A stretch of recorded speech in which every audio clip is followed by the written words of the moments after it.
آج کتنے مسلمان ہیں وہ اپنے مذہب کی بنیاد سے ہی دور ہیں، توحید سے ہی دور ہیں، ان کو پٹی بڑھا دی گئی، وہ جا کر کے قبروں پر سجدہ کر رہے ہیں۔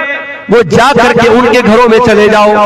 ان کے گھروں میں بڑے بڑے تعویذ لگے ہوئے ہیں، ان کے گلے میں دیکھ لو تعویذ اور دھاگا لٹک رہا ہے۔ ان کا یہ عقیدہ ہے جب تک یہ دھاگا میرے گلے میں لٹک رہا ہے، جب تک یہ نقش و نگار میرے گھر میں لٹک رہے ہیں، میرے گھر میں برکت آئے گی۔ اے مسلمان، تیرا عقیدہ ہی تو تیری بنیاد تھی، وہی تو برباد کر رہا ہے۔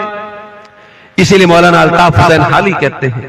کرے غیر گربت کی پوجا تو کافر، کواکب میں مانے کرشمہ تو کافر، جھکے آگ پر بہر سجدہ تو کافر، جو ٹھہرائے بیٹا خدا کا تو کافر، مگر مومنوں پر کشادہ ہے راہیں، پرستش کرے شوق سے جس کی چاہے، نبی کو جو چاہے خدا کر دکھائیں، اماموں کا رتبہ نبی سے بڑھائیں، مزاروں پہ جا جا کے نظریں چڑھائے، شہیدوں سے جا جا کے مانگے دعائیں، نہ توحید میں کچھ کمی اس سے آوے، نہ اسلام بگڑے نہ ایمان جاوے۔ اے مسلمان، تو نے اپنے آپ کو توحید سے دور کر لیا، اللہ کی مدد تیرے اوپر کیسے آئے گی؟ اللہ کا تو وعدہ تھا اے مسلمان، جب تک تو توحید پر قائم رہے گا ہم تیری مدد کرتے رہیں گے۔